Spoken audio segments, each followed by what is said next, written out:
Top team talent. I have Frank Rutherford here with me. We just viewed his son playing with the Gulf Coast Blue Chips. I was really impressed. What did you think about his performance? First of all, my grandson. Happy New Year, Jimmy. I'm sorry, grandson. Grandson.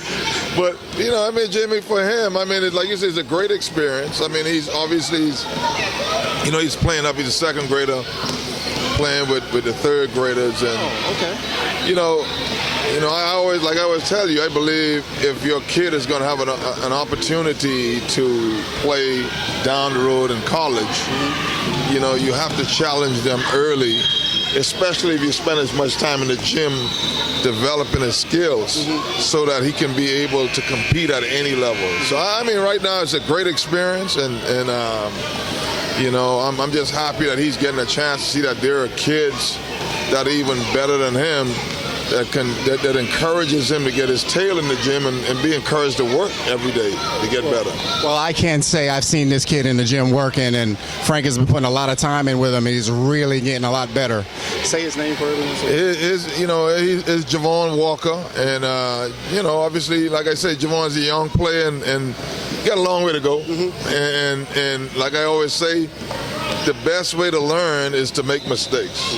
And if you can make mistakes at a high level, then it would help you in the process of getting better to be one of the top players.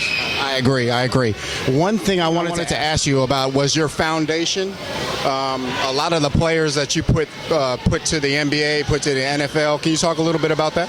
Well, yeah, it's the Frank Rutherford Foundation. As you know, I'm the first athlete in the Bahamas to win Olympic and World Championship medals. So my country, a lot of the younger people and parents and the government actually looks to people like me to come back and give back to the community. And we obviously have a lot of young people in the Bahamas who don't have the opportunities that the kids here in the U.S. have. And so therefore the foundation was set up to bring those kids, especially at a very young age, because basketball and football in our country is very prehistoric.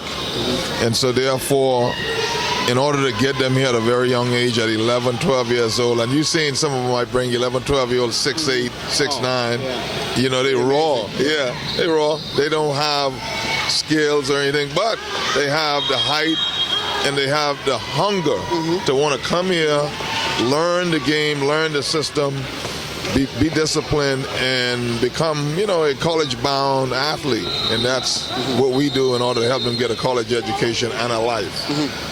So, we're really proud of what we do there for the country, Well, I can say this. I'm very proud of this guy. He really puts a lot of work in with these kids. He's put a bunch of kids in the NBA, a bunch of kids in the NFL. And if you get a chance, check out his foundation to see the good work that Frank is doing. I appreciate your time, man. How come you ain't playing, man? I want to see you guys play. Yeah. Well, we're going to be in the next one. Fort Bend basketball will be in the next one. Yeah, I'm impressed with